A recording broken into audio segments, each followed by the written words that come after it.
C'est un moment à savourer. Tout d'abord, j'aimerais saluer tous mes collègues élus. Je vous félicite et j'ai très hâte de passer les 4 prochaines années avec vous. Je sens qu'on va faire de grandes choses. Alors, bravo à toutes et à tous. Alors, bonsoir.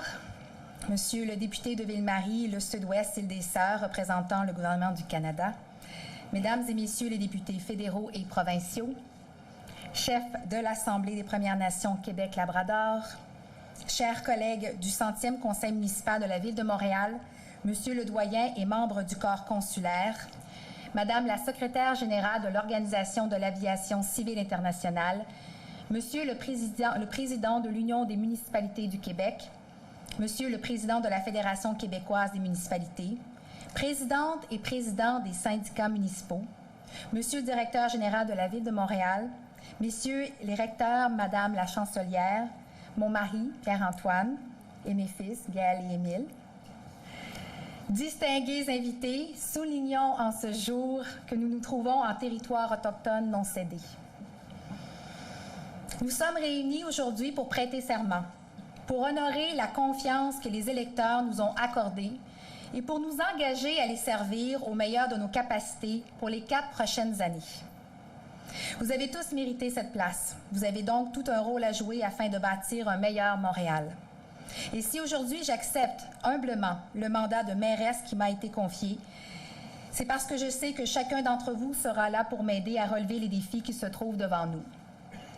Au cours de mon premier mandat au sein de ce conseil municipal, accompagné de plusieurs d'entre vous ici présents, nous avons tourné la page sur une sombre période de notre histoire. Et maintenant, avec l'appui des Montréalais, nous ouvrons un nouveau chapitre. Le message que les Montréalais ont envoyé est clair. Nous avons une obligation de résultat. Nous avons l'obligation de travailler ensemble, ici, à Montréal, et avec nos partenaires de la communauté métropolitaine pour y arriver. Nous avons aussi l'obligation de travailler avec nos partenaires à Québec et Ottawa pour y arriver. Nous avons l'obligation de regarder ce qui se fait de mieux ailleurs pour nous inspirer et bâtir la ville de demain. Et en retour, nos partenaires doivent prendre acte du message qui a été envoyé le 5 novembre dernier et être à l'écoute des besoins des Montréalais.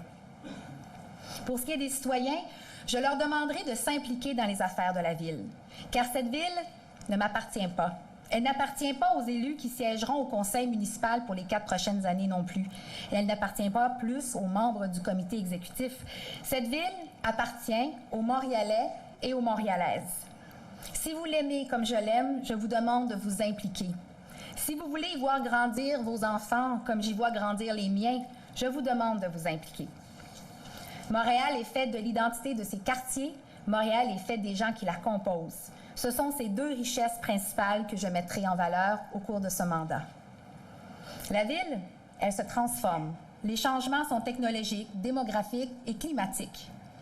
Je rappelle cette obligation de résultat car l'inaction n'est pas une option.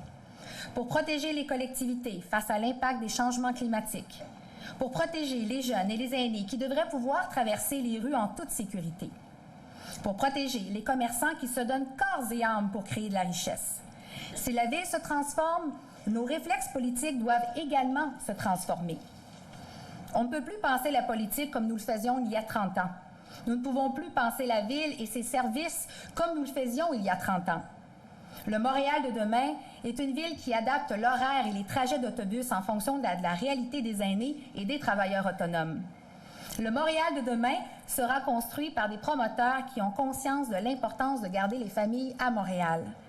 Les besoins d'habitation familiale existent, tout comme les besoins en habitation abordable et sociale. Et nous ne pouvons pas faire abstraction de ces besoins si nous voulons une ville dynamique, diversifiée et inclusive. Vous allez devoir m'excuser, c'est le temps de la gorgée d'eau.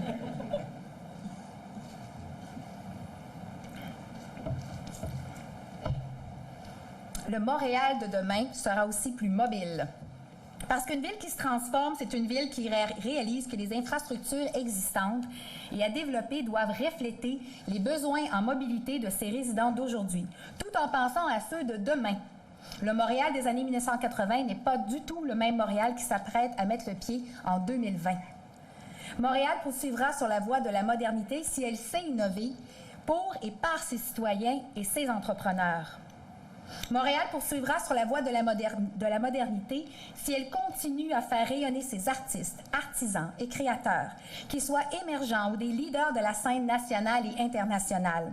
Et pour y arriver, la ville doit favoriser l'accès à des lieux de création qui sont adaptés aux besoins et aux réalités de chacun. Montréal doit autant continuer de moderniser ses espaces d'expression culturelle que d'occuper les espaces de création potentielle. Finalement, Montréal poursuivra sur la voie de la modernité si elle continue d'être un leader sur la scène internationale. C'est pour cette raison qu'au cours de ce mandat, je demanderai aux élus ici présents de ne jamais perdre de vue ceux qu'ils servent. Cette consigne, je m'engage à ne jamais la perdre de vue et je les enjoins à relever les 5 défis suivants pour l'avenir de Montréal. Tout d'abord, notre premier défi, et le plus important, c'est celui de la mobilité. Nous devons faciliter les déplacements, que ce soit les déplacements en métro, en vélo, à pied, en autobus ou en auto. La mobilité est un facteur clé de développement tant économique que social.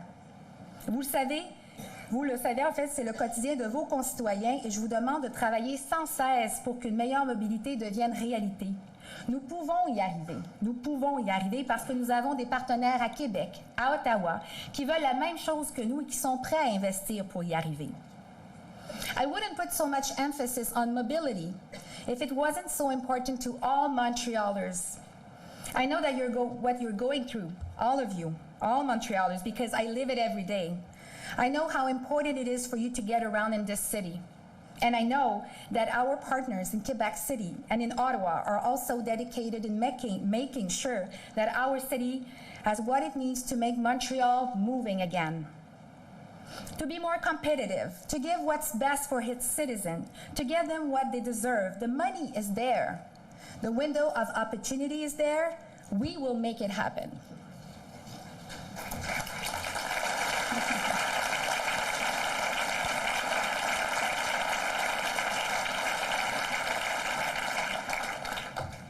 Notre deuxième défi, c'est celui de la sécurité.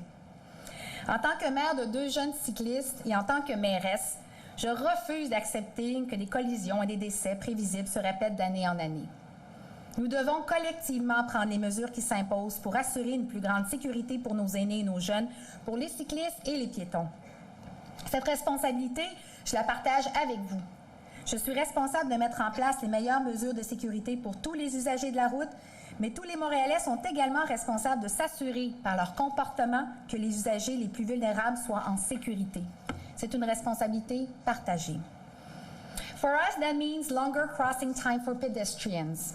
A mother with a 7-year-old child or a grandparent with their grandchild, they must feel secure crossing at any corner at any streets in Montreal. This is our city. We all share the same grid, the same network. And we must design our street to increase the safety of all Montrealers. It's my vision, and I will work hard to make it a reality. Notre troisième défi, c'est celui de l'habitation. Ce défi est majeur. Il est primordial et il est probablement un des plus difficiles à réaliser. Les défis sont immenses car ils impliquent la collaboration des partenaires provinciaux, fédéraux et des bâtisseurs. Mais voici encore un secteur dans lequel nous ne pouvons échouer. Nous devons bâtir des nouveaux quartiers plus familiaux. Nous devons favoriser la mixité sociale, culturelle et économique et inclure de l'habitation sociale et abordable dans les projets d'habitation. Nous devons aussi assurer aux Montréalais des logements décents. Notre quatrième défi, c'est celui des services publics. Nos services publics doivent être plus efficaces et c'est à quoi les Montréalais s'attendent. Nos services publics doivent se rapprocher des citoyens, de leurs besoins quotidiens dans leur quartier. Et pour y arriver, je compte sur l'aide de tous les employés de la Ville de Montréal. Chacun d'entre eux possède les connaissances et l'expertise nécessaires. Et je m'engage à valoriser le travail de ces employés qui sont dédiés à améliorer le quotidien des Montréalais. Whether it's parks, libraries, snow removal, our frontline services are a priority. And my administration is committed to offer Montrealers the best public services. Notre cinquième défi, et non le moindre, c'est celui du développement économique. Notre développement économique doit être inclusif. Il doit mettre l'accent sur le développement local et les besoins locaux. Il doit intégrer le développement social car l'un ne va pas sans l'autre. Il doit favoriser une saine intégration des investissements internationaux et des grandes entreprises, qui, je dois le dire, devront à leur tour comprendre qu'ils s'installent dans des milieux de vie et que les populations locales doivent en être bénéficiaires. Il doit innover et miser sur la créativité locale, ce qui nous permettra d'attirer les nouveaux talents de partout à travers le monde. Let's work together to get things done. Let's work together to find the best opportunities for our startups and for our small businesses. Voici les 5 défis auxquels nous allons devoir nous attarder au cours des prochaines années qui sont pour moi des priorités. Et ces 5 défis ne sont que la pointe de l'iceberg. Les enjeux de pauvreté, d'itinérance, de cohésion sociale et de l'enfance doivent également être des éléments qui guident notre action politique au quotidien. Je vais pouvoir prendre une gorgée d'eau.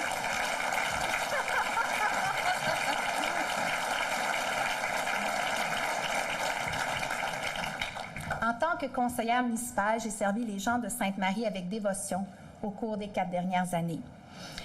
J'ai passé 4 ans à écouter les citoyens. J'ai passé 4 ans à proposer des solutions. J'ai passé 4 ans à me battre pour vous. Les 4 prochaines années seront dans la continuité de mon action. Et j'accepte avec beaucoup d'humilité cette tâche que vous m'avez confiée.